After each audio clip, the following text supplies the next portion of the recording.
Hello friends, কেমন লাগছে আমাদের গল্পগুলো? গল্পগুলো শুনে গায়ে কাটা দিচ্ছে। হঠাৎ করে কি মনে হচ্ছে জানলার ওই পাশটায় কেউ দাঁড়িয়ে, কেউ আপনার উপর নজর রাখছে পর্দার আড়াল থেকে। এমন কিছু অভিজ্ঞতা কিন্তু শেয়ার করতে পারেন আমাদের সঙ্গে। আপনার পাঠানো গল্পগুলো আমরা শোনাবো আমাদের এই ইউটিউব চ্যানেলে।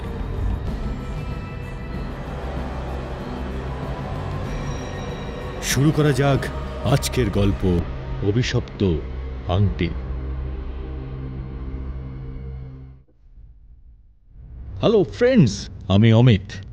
গল্প হলেও সত্যিতে আরেকটা নতুন গল্প নিয়ে আপনাদের সামনে হাজির। আজকের নতুন গল্প বলার আগে আমার কিছু বলার আছে। আমার এই দ্য পিপল চয়েস চ্যানেলটা একদম নতুন, 6 মাস হলো। আমি প্রতি শনিবার রাত 10টায় এক একটা নতুন গল্প আমি ছাড়ি। স্ক্রিপ্ট রাইটার আমার শ্রেয়া কর্মকার, গ্রাফিক্সে আমাকে সাহায্য করে ইজাজ, সাগর, রিতম। আমি চেষ্টা করি আমার গলার ভয়েস দিয়ে, মিউজিক দিয়ে যতটা ভালো করা যায়।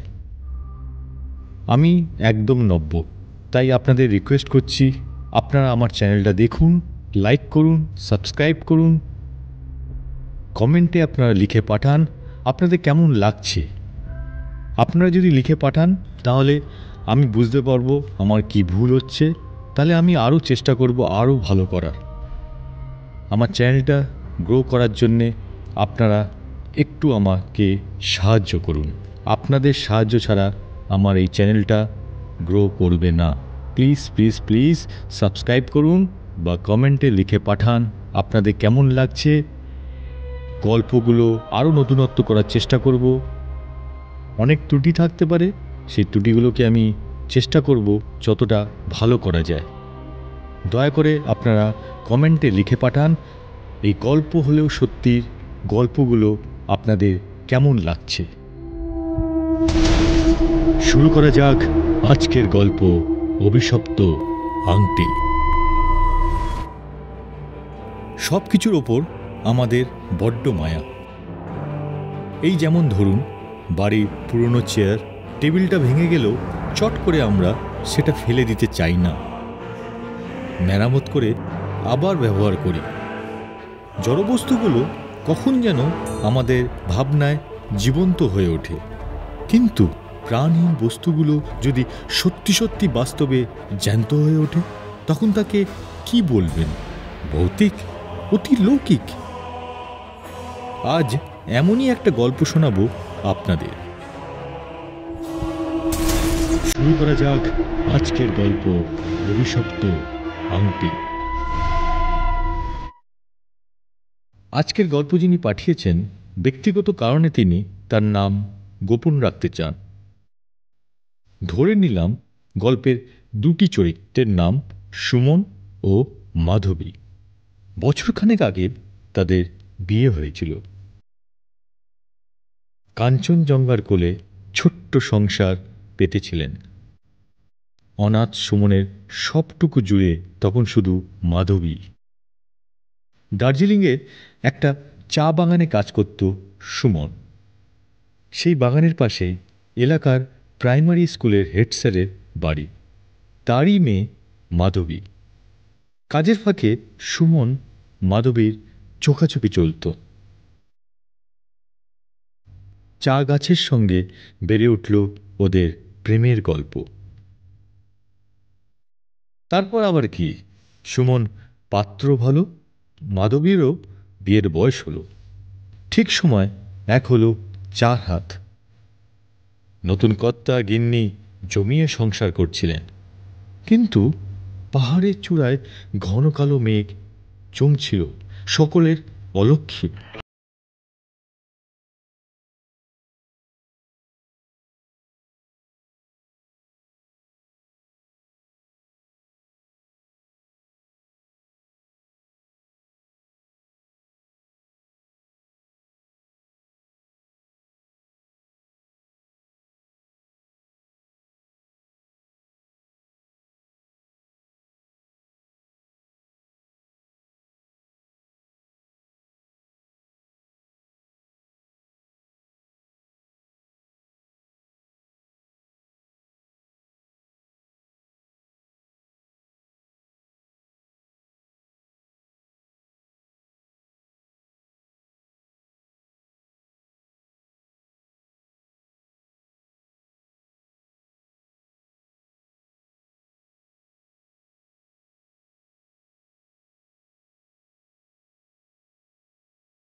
1 সপ্তাহের মধ্যে অসুস্থ হলেন মাধবী। অজানা কোনো চর্মরোগ।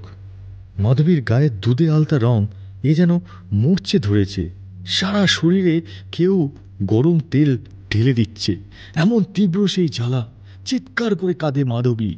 দিনরাত স্থির চিকিৎসার জন্যে ছুটে বেড়ান সুমন। ডাক্তার, বুদ্ধি, ওঝা কিছুই বাদ রাখেনি। তবু শেষ রক্ষা হয়নি। মারা যায় মাধবী। পাথরের মতো ওর চিতার সামনে বসেছিলেন সুমন। ছাই চাপা শেষ। আগুনটা ধপ করে জ্বলে ওঠা পর্যন্ত এক দৃষ্টিতে ওদিকে তাকিয়েছিলেন।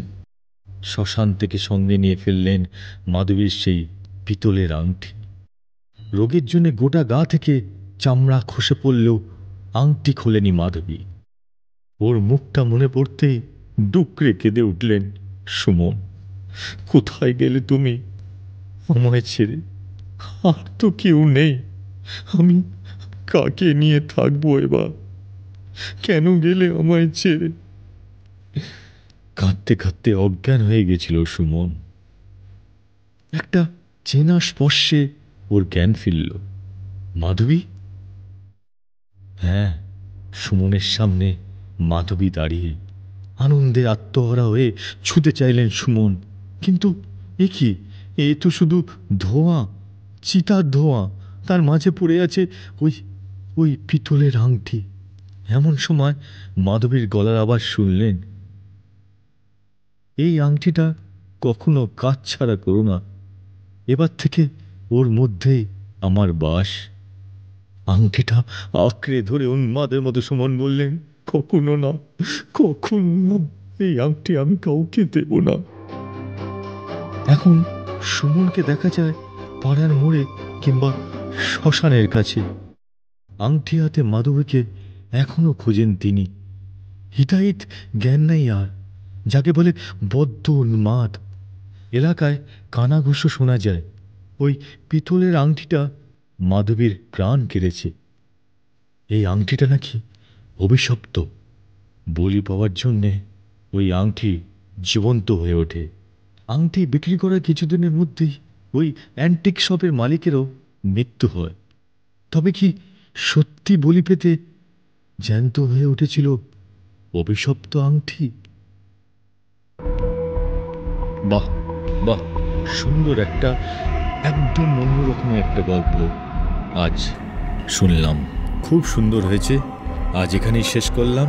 আবার পরের শনিবার ঠিক রাত 10টায় দ্য পিপল চয়েস চ্যানেলে আপনাদের সঙ্গে আমি অমিত আবার আরেকটা নতুন গল্প শোনাবো।